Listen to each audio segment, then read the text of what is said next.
Meu nome é Ângelo Rabelo, eu sou oficial da Polícia Militar, Major, no posto de Major, e basicamente vim para o Pantanal em 82 como aspirante e trabalhei toda a minha carreira aqui servindo na Unidade de Policiamento Florestal. E recentemente eu estou afastado à disposição da Prefeitura de Corumbá como secretário municipal de Meio Ambiente e Turismo. A adequada é um fenômeno natural que acontece no Pantanal há mais de 100 anos e ele está associado diretamente à questão da vegetação morta ou dos compostos orgânicos que ficam às margens dos rios, advindo do período de seca, né? Você tem o período do Pantanal, eles são muito bem definidos, né? Ocorrem algumas variações que são mínimas, mas como as chuvas acontecem em janeiro, fevereiro, março, abril, aí junho, julho, agosto o Pantanal está vazando e setembro, outubro, novembro o Pantanal é seco, é quando o rio volta para sua calha que ocorre para a pesca esportiva a alta temporada. Na verdade, ela é alta temporada porque os peixes voltam para a calha, muito peixe, pouca comida, e para o pescador a competição ele passa a ter mais vantagem do que o próprio peixe. Então, esse era um momento que deveríamos diminuir a cota, porque o peixe perde a condição de competição. Aí então, o Pantanal seco, existe toda uma vegetação, principalmente o aguapé, algumas ilhas de baceiros, né, que são capins que ficam flutuando, que estão acomodadas na margem do rio. Quando a água chega novamente, essa vegetação toda, ela absorve principalmente o oxigênio, que acaba sendo determinante para que a água perca a sua qualidade e mate alguns peixes, principalmente os menos resistentes, que não quer dizer que podem ser os peixes maiores, alguns peixes pequenos, por condições biológicas, podem ser mais fracos e acabam morrendo. Então, existe toda uma história de que isso advém da queimada, mas não há uma relação direta. Com certeza a cinza ela contribui para a alteração da água, mas não é determinante com certeza para que ocorra a mortandade de peixe. Existem situações diferentes, como nós temos aí a maior, terceira, quarta maior do mundo, reserva de minério de ferro, de manganês, e isso hoje é transportado para a Argentina, e a empresa que faz esse sistema, eu acompanho e às vezes constantemente nós estamos vistoriando, existem uma série de medidas, o sistema é controlado e ela usa o rio a partir de um ponto onde você não tem curvas intensas, onde você não tem obstáculos naturais que acabam comprometendo esse transporte. Então, em alguns lugares ou em algumas condições é possível conciliar, né? E essa atividade, eu diria, ela representa efetivamente aumento da nossa economia em determinados momentos, como a própria transporte de cimento, né? Nós temos uma reserva de calcário expressiva aqui na região, diga-se passagem, nós estamos em cima de uma grande pedra de calcário, e essa produção é expressiva e nós estamos exportando para a Argentina. Agora, essa atividade, ela é uma atividade que existem alternativas de você explorar o ambiente, transportar o produto final, sem que você tenha sequelas. Agora, produção de soja, você tem um conjunto de ações como o desmatamento, o uso do solo, o uso de químicos e chega-se aí ao transporte que para chegar nessa soja o rio oferece obstáculos naturais que acaba criando um conjunto de medidas que podem ser ameaçadoras. Eu diria que isso está associado a uma falha de uma discussão política com cenários de futuro, né? Então, nós efetivamente acabamos tomando decisões para resolver alguns problemas momentâneos e sem pensar no futuro. O que eu quero dizer é que, à medida que nós definimos a nossa vocação, por exemplo, se a vocação é turismo e ela pode trazer, do ponto de vista de custo-benefício, mais empregos, melhoria da qualidade de vida, a opção é essa, nós devemos abrir mão das outras no sentido de que uma não ameace a outra. E hoje acontece isso, uma ameaça a outra, não há dúvida sobre esse ponto de vista. Então, se o Pantanal é uma referência de ecossistema e ele pode ter um retorno sob o ponto de vista de turismo como um conjunto, para que nós precisamos modificar esse ambiente ou trazer alterações, ou pior ainda, fazer com que alguns riscos fiquem ostensivos e ameaçando outras atividades que são mais importantes, né? Bem, nós tivemos, principalmente na década de 80, o alastramento do garimpo no norte, né? Em Mato Grosso do Sul nós nunca tivemos atividade de garimpo, a não ser em Diamantes, mas mesmo assim fora da bacia. Mas no norte a atividade de garimpo ela se alastrou na região de Poconé e periferia, e ela não era utilizada ou desenvolvida com alguns mecanismos de controle, principalmente com mercúrio, que é o grande fator negativo advindo do garimpo.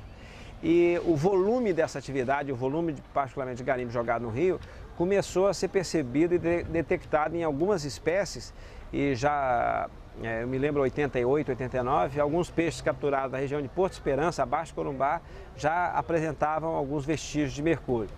Hoje essa atividade ela já é totalmente mecanizada e controlada e não representa mais uma ameaça para o Pantanal. Deixou um passivo ambiental expressivo, né, que são aquelas grandes processos lá de terra que foram retirados e que lamentavelmente servirá apenas como uma lembrança negativa de uma atividade impactante.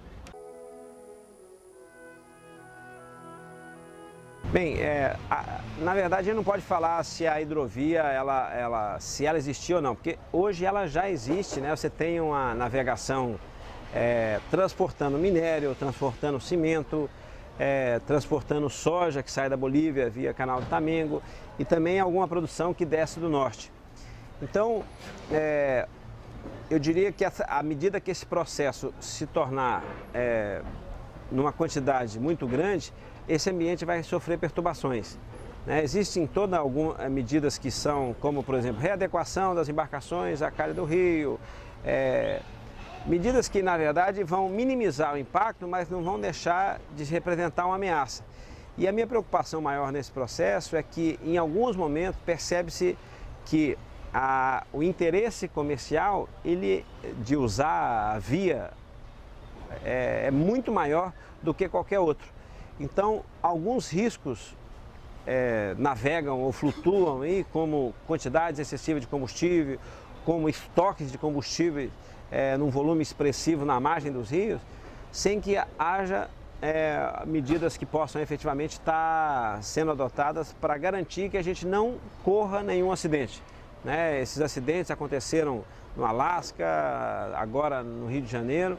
Quer dizer, se ele acontecer aqui, nós vamos ter uma situação extremamente preocupante, porque é um ambiente extremamente frágil e talvez a recuperação de um derramamento de óleo diesel ou de um acidente que possa trazer outro derramamento de químicos, nós não tenhamos uma capacidade de renovação tão rápida quanto outros ambientes.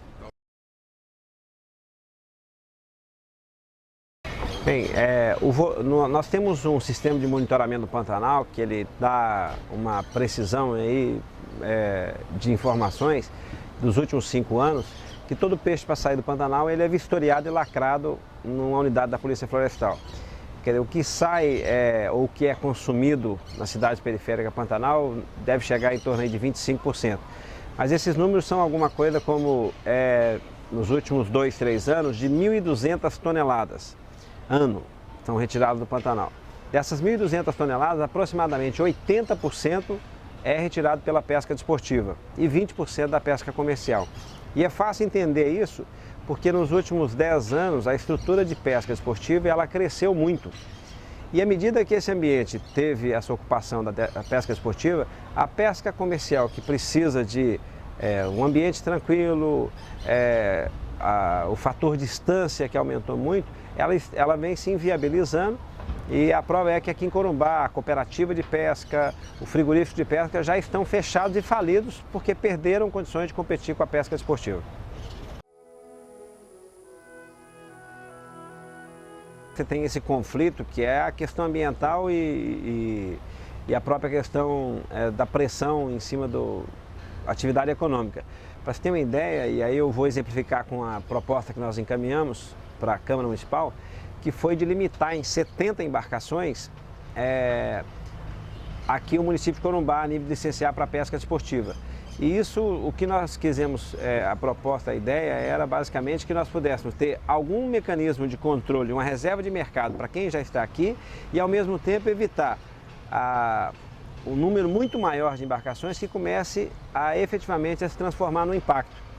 Então o Pantanal é uma bacia hidrográfica expressiva, né, a segunda, terceira maior do mundo, e é importante que a gente tome muito cuidado para lidar com esse assunto. O primeiro é que o ambiente suporta, pela própria capacidade de renovação que ele tem, a qualidade de água e outros fatores que ainda são conservados, ele permite que se retire um volume de peixe, que até é interessante, porque à medida que esse peixe também não for retirado, né, uma medida radical de proibição de retirada de peixe, ela pode ser mais negativa do que positiva. Porque à medida que se retira os grandes peixes, principalmente, você está permitindo renovação de estoque, né, menos competitividade lá embaixo. Então, não se trata a questão ambiental com medidas radicais.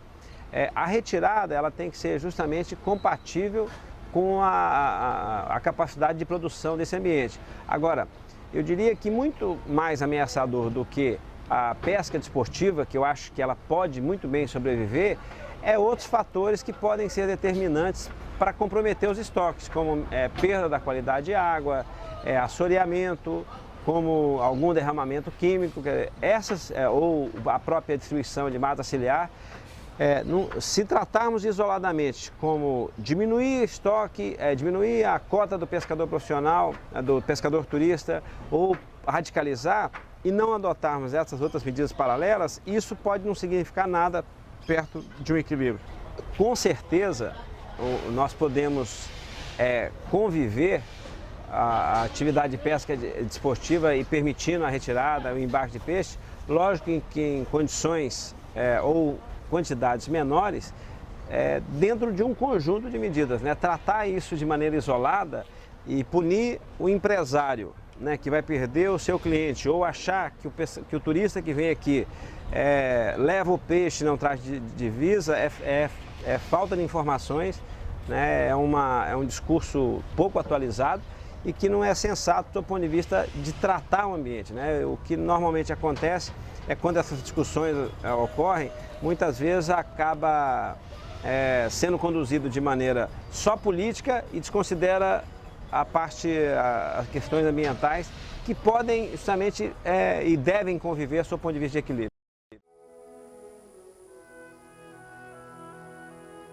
Eu diria que isso é um processo natural, que lógico que o poder público pode criar mecanismos como curso de treinamento e tudo, mas a própria sobrevivência ele acaba sendo determinante para que esse pescador ribeirinho ou pescador profissional seja incorporado na pesca desportiva, como isso aconteceu.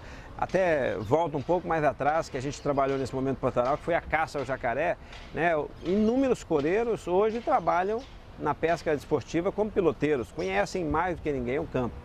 E nós vamos viver agora nos próximos anos uma mudança de comportamento também, que a gente já começa até mudar, em vez de piloteiro, chamar de guia de pesca, que é à medida que o pesca e solte ou que a contemplação no ambiente se tornar mais determinante do que essa retirada de peixe, esse piloteiro ele vai ter que ser um guia de campo e não simplesmente. Então, é uma evolução natural de utilização do ambiente que vem de todo um processo de diminuir a pressão dos estoques, que esse ano já algumas medidas legais como redução da cota e outras mais já estão acontecendo, e o próprio fortalecimento do turismo contemplativo ou a pesca contemplativa como fly e outras. Nós temos aí percebido gradativamente que há um amadurecimento por parte do turista que aqui vem. E isso, com certeza, vai ser determinante para nós estabelecermos uma linha de conservação maior Pantanal que está associada mais no prazer de estar aqui e contemplar esse ambiente e contribuir de alguma forma para que ele sobreviva a toda a pressão política, a todos os interesses econômicos, do que o prazer de levar o peixe. Então, levar o peixe pode até fazer parte desse cenário, mas o que a gente quer é que as pessoas, a exemplo de matérias como estas ou de oportunidade de estar aqui, procurem entender um pouco o ambiente, porque à medida que nós entendemos, nós passamos a respeitar e agir de maneira mais adequada.